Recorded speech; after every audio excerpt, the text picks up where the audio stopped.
ዛሬ ስለ እግዚአብሔር መንግስት እንነጋገራለን። የእግዚአብሔር መንግስት ሲባል በዋነኛነት የእግዚአብሔር ሉዓላዊ አገዛዝ ሶቨሬን ሩል፣ እግዚአብሔር የወደደውን የሚያደርግበት ፈቃዱ የሚከናወንበት ጻድቅ አምላክ ስለሆነ ጽድቅ የሰፈነበት የእግዚአብሔር ሉዓላዊ አገዛዝ ያለበት የእግዚአብሔር ንግስና ማለት ነው። የእግዚአብሔር መንግስት ስንል ይሄ መንግስት በምድራዊ ቦታ ልትወስኑት አትችሉም። እግዚአብሔር መንግስት በሁሉ ስፍራ መግባት የሚችል ነው። እግዚአብሔር መንግስት በሰው መንግስት ውስጥም ገብታ ትገለጣለች። አንዳንዴ የእግዚአብሔር ሰዎች ይህንን ይዘው ነው የሚገቡት። በታላላቅ ቦታ ላይ ሰዎች ሲገቡ በታላላቅ ቦታ የእግዚአብሔር መንግስት ትገለጣለች። የእግዚአብሔር ፈቃድ ትገለጣለች። ራይቸስነስ በዛ ይገለጣል። የእግዚአብሔር ፈቃድ በሰዎች ልብ ውስጥ በዓለም ላይ የሚገለጥበት አገዛዝ እሱን ነው የእግዚአብሔር መንግስት የምንለው። ስለዚህ የእግዚአብሔር ፈቃዱን የሚያደርግበት የእግዚአብሔር አጀንዳ የሚከናወንበት ማለት ነው። እግዚአብሔር መንግስት ሌላው አንዱ ባህሪዋ ምንድን ነው? አሁን ያለች ናት፣ ወደፊት ደግሞ የምትመጣ ናት። መንግስት ትምጣ ጸልየናል ብዙ ዘመን አባታችን ሆይ በሚለው ጸሎታችን ላይ። ኢየሱስ ደግሞ ምን አለ? እግዚአብሔር መንግስት በመካከላችሁ ናት አለ። እግዚአብሔር መንግስት በመካከላችሁ ናት፣ እዚህ ናት እዛ ናት አትሏትም አለ። እንደገና ደግሞ ስትጸልዩ መንግስት ትምጣ በሉ ሲል የእግዚአብሔር ሶቨሬኒቲ፣ የእግዚአብሔር ሉዓላዊ አገዛዝ፣ የእግዚአብሔር ንግስና፣ የእግዚአብሔር ፍጹም ፈቃድ የሚከናወንበት የአትሞስፌር በዚህ ይሁንልን፣ በምድር ላይ ናና ግዛን፣ መንግስት ትምጣ ብለን ስንጸልይ ማለት። ስለዚህ መንግስቱ በክርስቶስ ኢየሱስ በኩል ወደ ዓለም መጥቷል። አሁን በውስጣችን አለ። ነገር ግን ሙሉ ክብሩ የሚገለጠው ጌታ ዳግም ሲመጣ ነው። በእንግሊዝኛ ይሄንን የት ኖት የት በሚል ይገልጡታል። አለች ግን ትመጣለች፣ አለች ግን በሙላት አልተገለጠችም። ስለ እግዚአብሔር መንግስት ስናወራ ማለት ነው። በሙላት የምትገለጥበት መሲሁ ሲመጣና ሲገለጥ መንግስቱ በሙላት ትገለጣለች። አሁን ግን አለች። ቤት በመካከላችን ናት ያለችው፣ በእኛ ውስጥ ናት። የእግዚአብሔር መንግስት በእኛ ውስጥ አለች፣ በመካከላችን አለች። መተዳደሪያችን ሁሉ እንደ እግዚአብሔር መንግስት ስርዓት ሊሆን ይገባል። አኗኗራችን የመንግስት ሰማይ ዜጋ አይነት አኗኗር ልንኖር ስለሚገባ ነው እግዚአብሔር ስለ ቅድስና፣ ስለ ጽድቅ፣ ስለተለያየ ነገር የሚያስተምር። ስለዚህ የእግዚአብሔር መንግስት ሌላው የልብ ለውጥ፣ ወደዚህ መንግስት ለመግባት እንደ ሕፃን መሆን አለባችሁ አለ። ትህትና ይጠይቃል። በሰው እውቀት፣ በሰው ጥበብ፣ በሰው ኢንተሌክት የሚገባበት አይደለም።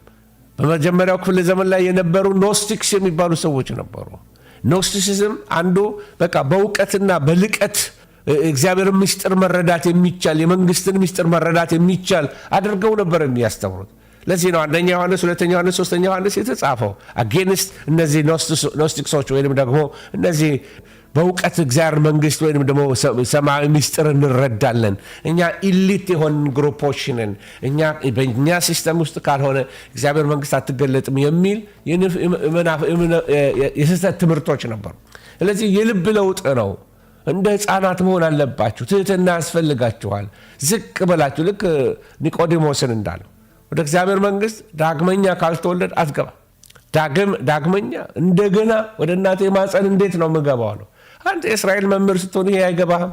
ከውሃና በመንፈስ እንደገና መወለድ አለብህ። ስለዚህ አንድ ሰው እግዚአብሔር መንግስቱ ሲገባ እንደ ልጅ ነው የሚገባው። በእውቀቱ አይገባም፣ በጥበቡ አይገባም፣ በምርምሩ አይገባም፣ በማመን ነው የሚገባው። ስለዚህ መንግስቱ ይሄ እግዚአብሔር መንግስት የራሱ የሆኑ እሴቶች ወይም ቫልዩስ አሉ። በዚህ መንግስት ዝቅ የሚል ከፍ ያለ ነው። የዓለም መንግስት ደግሞ ዝቅ የሚል ካርፔት ነው፣ ሰው ነው የሚረማመድበት። እግዚአብሔር መንግስት አሰራር ይለያያል። ለዚህ ነው በቤተ ክርስቲያን ወይም ደግሞ በእግዚአብሔር መንግስት አሰራር ውስጥ ትሁቶች መሆን አለብን የምንለው።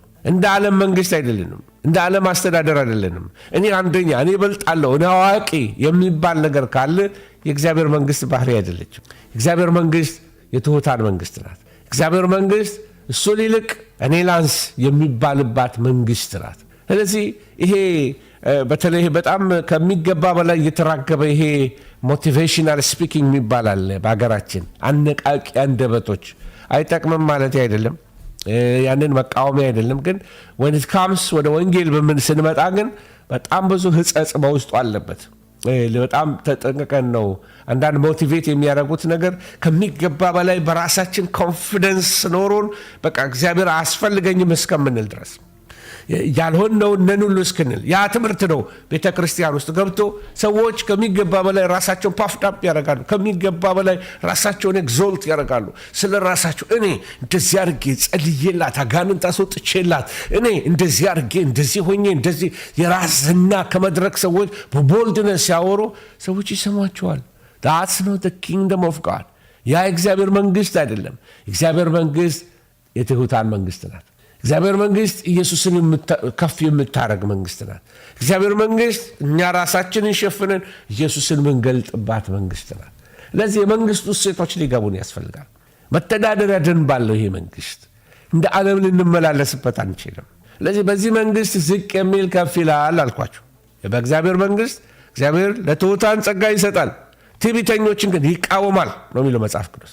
ትሑታንን ያነሳል። ወደዚህ ወደ ትሑት በልቡ ወደሚንቀጠቀጥ ወደ እሱም መለከታለሁ አለ። ትዕቢተኛውን ግን በቤት ያጸናም ይለዋል ይላል። ወገኖች ሆይ ስለዚህ መጽሐፍ ሌላ ሲያስተምረን የእግዚአብሔር መንግስት አሰራር ለየት እንደሆነ እንድታውቁልኝ ብዬ ነው። በእግዚአብሔር መንግስት አሰራር ዝቅ ያለ ከፍ ይላል ብያቸዋለሁ።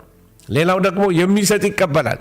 በዓለም መንግስት መቀበል ነው መቀለም ጌን የምንለው ማትረፍ የምንለው መቀበል ነው። በእግዚአብሔር መንግስት ግን መስጠት የሚባል ነገር አለ። አያችሁ። ስለዚህ የሚሰጥ ይቀበላል። አያችሁ፣ የሚሰጥ ይቀበላል። ይሄ ነው መጽሐፍ ቅዱስ ያስተማራል። ስለዚህ ስጡ ይሰጣችኋል፣ የሞላ የተጠቀጠቀ ሞልቶ የሚፈስ ይሰጣችኋል ብሎ መጽሐፍ ቅዱስ በእግዚአብሔር መንግስት ውስጥ መስጠትን ያበረታታል። ይሄ መጽሐፍ ቅዱስ ትምህርት ነው። በእግዚአብሔር መንግስት ውስጥ ያለው ትምህርት ጠላትን ውጋው ነው። ጠላትን ውደድ ይላል። ኮምፕሊትሊ ከዓለም ሲስተም የተለየ ነው። የዓለም ሲስተም ምንድን ነው የሚለው? ደም መላሽ ያስፈልጋል፣ ተበቀለው ነው፣ እርገጠው ነው፣ ተበቀለው ነው፣ አሳደበለው ነው። እሺ፣ ጠላትን መውደድ የኢየሱስ ትምህርት ነው። ላቭ ዛይ ኤነሚ በጣም ከባድ ነው። ጠላትን ውደድ፣ ጠላትን ውደድ። ወገኖች ሆይ በጣም ታፍ ነው። ሰው በስህተት እንኳን የበደለንን ይቅር ማለት እንዴት ታፍ ነው። ኒውዮርክ ከተማ ውስጥ አንድ ጊዜ ልጁን በምን ሁኔታ አላውቅም፣ ሴት ልጁን የገደለበት በመኪና አደጋ ይሆን በሽጉጥ ይሆን ሴት ልጁን የገደለበትን ሰው ይቅር ብሎ ከሱ ጋር እየዞረ ዓለምን እየዞረ ያስተምር ነበር። በየሃይ ስኩሉ እየዞሩ ልጁ የተገደለችበትና ልጁን የገደለበት ልጅ ከእስር ቤት ተፈቶ አብረው ስለ ገን ቫዮለንስ ያስተምራሉ። እና ሰው በጣም የሚዘገንነው የነበረው ልጁ የሞተችበት ሰው ስለዚህ ልጅ ሲናገር በይቅርታ በጣም ከባድ ነው። ይቅር እግዚአብሔር ይቅርታን የእግዚአብሔር መንግስት ነገር ይሄ ነው። እግዚአብሔር መንግስት ነገር ይሄ ነው። የሚሰጥ ይቀበላል፣ ጠላትን ውደድ፣ ምህረት ማድረግ የንግስናው መመሪያዎች ናቸው። በቃ አለቀ። ንጉሱ እንደዛ ነው፣ ይቅር ባይ ነው።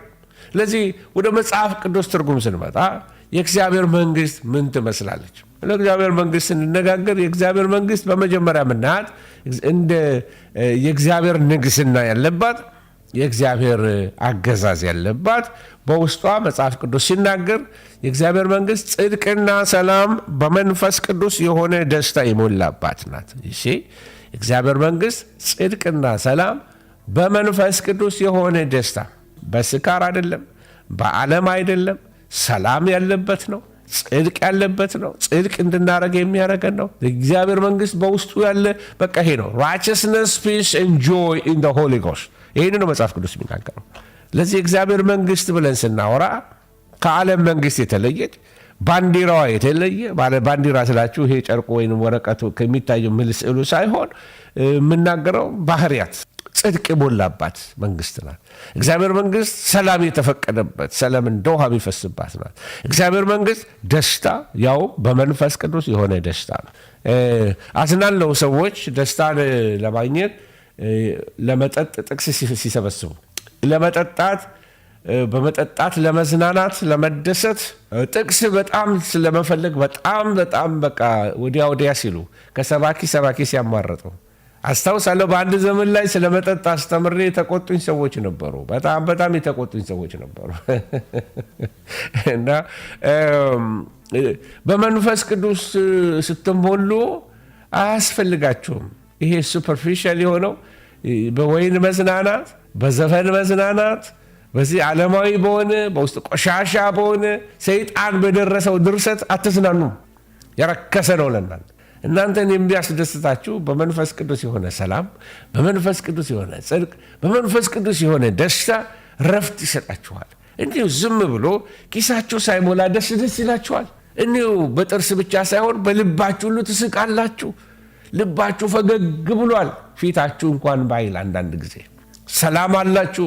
እንደ ወንዝ የሚፈስ እንዳለው እንደ ወንዝ የሚፈስ አእምሮዬን የሚያረሰርስ ሃሌሉያ ደስታ አለኝ የሚያለ ይዘምር ነበር ዘማሪ በአንድ ዘመን። ሮሜ 14:17 የሚነግረን ይህንን የእግዚአብሔር መንግሥት፣ እግዚአብሔር ንግስና፣ እግዚአብሔር አገዛዝ ባለበት ህይወት ላይ ጽድቅ፣ ሰላም፣ ደስታ ኦብቪየስ ናቸው፣ ይታያሉ። ለደስታ አንጸልይም፣ ደስታ አለን ኦልሬዲ። ለሰላም አንጸልይም፣ ሰላም አለን፣ ክርስቶስ ሰላማችን ነው ይላል መጽሐፍ ቅዱስ። ለጽድቅ አንጸልይም፣ ኦልሬዲ እኛ በጸድቀናል፣ እንደገና ደግሞ ጽድቅን እናደርጋለን። እግዚአብሔር መንግሥት ሩል ሲያደርግ ሲገዛ እነዚህ ምልክቶች ይታያሉ። ሉቃስ 17:21 ላይ ሄዳችሁ ስትመለከቱ ጌታ ኢየሱስ ክርስቶስ ምን አለ? የእግዚአብሔር መንግሥት በውስጣችሁ ናት። ሃሌሉያ! የእግዚአብሔር መንግሥት በውስጣችሁ ናት። የእግዚአብሔር አገዛዝ በውስጣችሁ ናት። የእግዚአብሔር ንግስና በውስጣችሁ ናት ያለች። ይሄ ማለት ጋራንቲ የሚሰጠን ምንድን ነው? ጽድቅና ሰላም፣ ደስታ። ለእኔ የማይገባኝ አንዳንድ ነገሮች አሉ። ክርስቲያን ሰላሙን ሲያጣ፣ ክርስቲያን ደስታውን ሲያጣ፣ ክርስቲያን እረፍት ሲያጣ፣ ክርስቲያን እንቅልፍ ሲያጣ ግራ ይገባኛል። ምክንያቱም እኛ የእግዚአብሔር ቤተ መቅደሶች ነን። በቤተ መቅደስ ውስጥ አደፍርስ መንፈስ መግባት የለበትም። ሌባው ጣጥር እየነቀነቀ ሊረብሸን አይገባም። የእግዚአብሔር መንግሥት ትምጣልን ያስፈልጋል። መንግሥቱ ሁሉን ስትቆጣጠር አካባቢው ላይ ሁሉ ጽድቅና ሰላም በመንፈስ ቅዱስ የሆነ ደስታ ሲበዛ ታያላችሁ። ማርቆስ 1:15 ላይ ሄዳችሁ ስትመለከቱ የእግዚአብሔር መንግሥት ደግሞ ቀርባለች ይለናል። በውስጣችሁ ናት ብሎናል ሉቃስ 17:1። ማርቆስ 1:15 ደግሞ የእግዚአብሔር መንግሥት ቀርባለች ይለናል። ይህ ማለትም ማለት ነው የእግዚአብሔር መንግሥት አለች፣ ግን በሙላት ትገለጣለች። እግዚአብሔር መንግሥት ቀርባለች። ለዚህ ነው ኢየሱስ ይመጣል እያለን የምንሰብካቸው።